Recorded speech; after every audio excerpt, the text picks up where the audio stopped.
ആറ്റിങ്ങലിൽ മോട്ടോർ വാഹന വകുപ്പ് ഉദ്യോഗസ്ഥർ പരിശോധന തുടരുന്നു.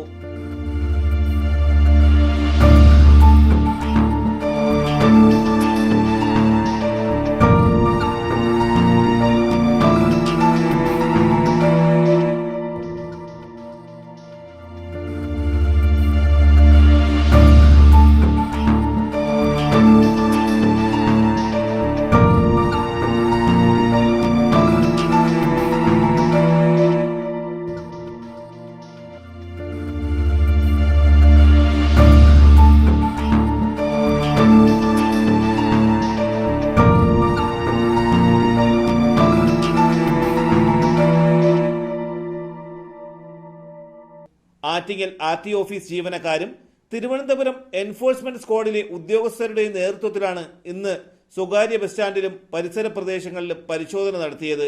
ഒരു പ്രത്യേക പരിശോധന ഇവിടെ ആറ്റിങ്ങൽ ബസ് സ്റ്റാൻഡിൽ, പ്രൈവറ്റ് ബസ് സ്റ്റാൻഡിൽ നടത്തുകയുണ്ടായി. അതിൽ വാഹനങ്ങളുടെ കണ്ടീഷനുകൾ, ടയറുകൾ ഉൾപ്പെടെയുള്ള സംവിധാനങ്ങളുടെ അവസ്ഥ, പിന്നെ ഒരു കൃത്യമായി സമയക്രമം പാലിക്കുന്നുണ്ടോ, അതുപോലെ ഇവരുടെ ലൈസൻസുകൾ, യൂണിഫോം, നെയിം ബാഡ്ജ് ഇതെല്ലാം ഉണ്ടോ എന്നുള്ള ഒരു പ്രത്യേക പരിശോധനയാണ് ഇവിടെ നടന്നത്. നമുക്ക് നിരവധി ഒഫൻസുകൾ കാണാൻ പറ്റിയിട്ടുണ്ട്. അതിനെല്ലാം ഇന്ന് നമ്മൾ നടപടി സ്വീകരിച്ചിട്ടുണ്ട്. പിന്നെ അതോടൊപ്പം ഒരു ബസ്സിൻ്റെ വാഹന കണ്ടീഷൻ മോശമായതിനെ തന്നെ ഫിറ്റ്നസ് ക്യാൻസൽ ചെയ്തിട്ടുണ്ട്. അതുപോലെ വിദ്യാർത്ഥികൾക്ക് കൺസെഷൻ കൊടുക്കുന്നു എന്നുള്ള വിവരം ഈ കണ്ടക്ടർമാരുടെ ടിക്കറ്റിംഗ് മെഷീൻ പരിശോധിച്ച് നമ്മൾ ഉറപ്പ് വരുത്തുന്നുണ്ട്.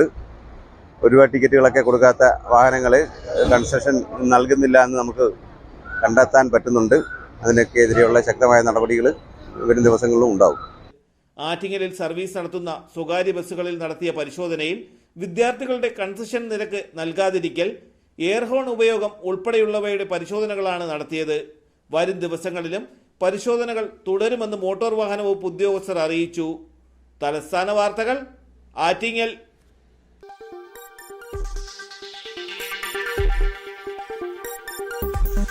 ഈ വാർത്തകൾ നിങ്ങൾക്കായി അവതരിപ്പിച്ചത് ആലങ്കോട് റീബിനിൽ നിന്നും പർച്ചേസ് ചെയ്യുമ്പോൾ ഹോൾസെയിൽ വിലയ്ക്കൊപ്പം ഏറ്റവും കുറഞ്ഞ പണിക്കൂലിയും കൂടാതെ കൈനിറയെ സമ്മാനങ്ങളും.